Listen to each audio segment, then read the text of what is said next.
Bismillahirrahmanirrahim. Alhamdulillahirrahmanirrahim. Wa bihi nasta'in ala umuri dunya wa din. Salatu wassalamu ala asyrafil anbiya'i wal mursalin. Sayyidina wa maulana Muhammadin. Wa ala alihi wa sahbihi ajma'in. Amma ba'd. Alhamdulillah.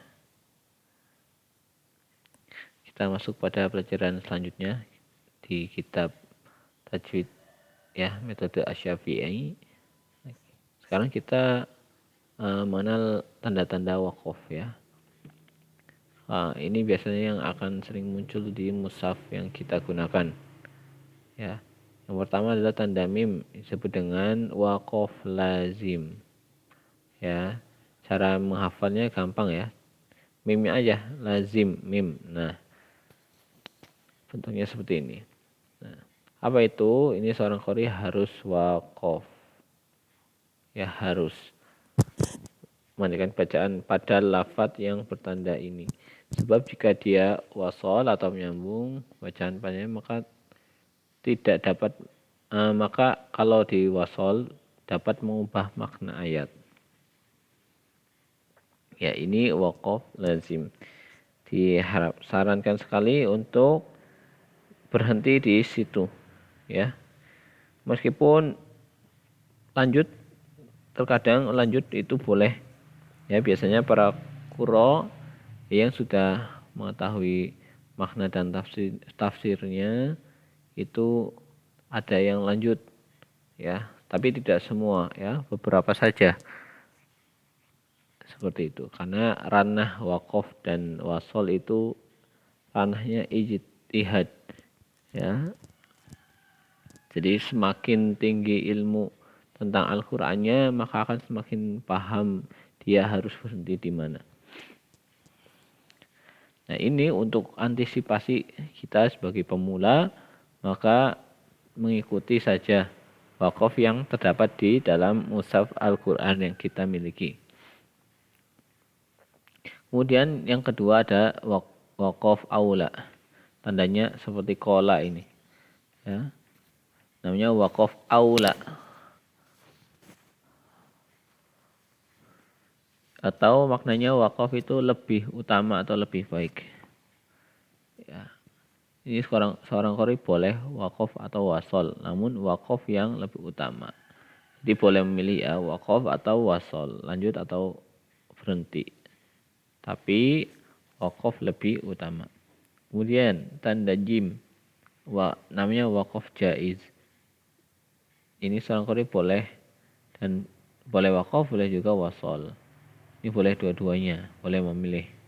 Kemudian selanjutnya tanda so dan lam ini wasol aula. Nah, wasol lebih baik.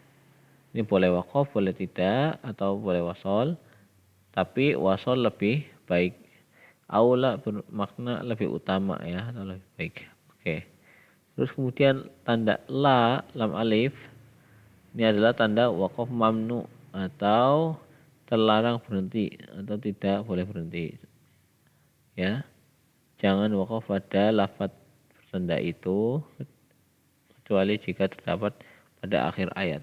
Nah, terkadang kalau di surat pendek yang ada di juz 30 itu biasanya ada tanda waqaf mamnu ya. La artinya tidak la. Nah, tapi di akhir ayat. Kalau di akhir ayat boleh tidak kita berhenti? Jawabannya boleh. Ya, karena memang sudah akhir ayat. Tapi kalau di pertengahan ayat maka tidak boleh berhenti. Karena bisa merubah makna juga.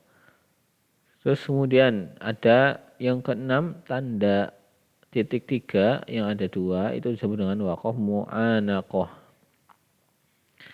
Ya. Atau waqaf muraqabah. Ya. Apa itu?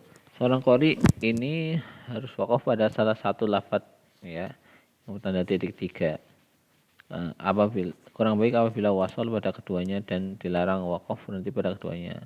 Kalau lanjut terus ya, enggak berhenti maka kurang baik. Tapi kalau berhenti semua ya maka tidak boleh, dilarang. Seperti itu.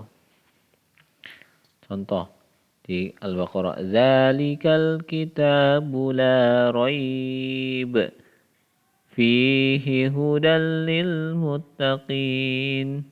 Itu kalau di wakaf ada yang pertama.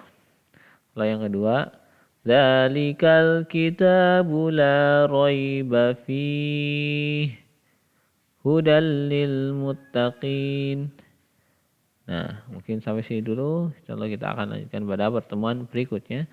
Nah, kita tutup dengan alhamdulillahirabbil alamin. Subhanakallahumma wa bihamdika asyhadu an la ilaha illa anta astaghfiruka wa atubu ilaik.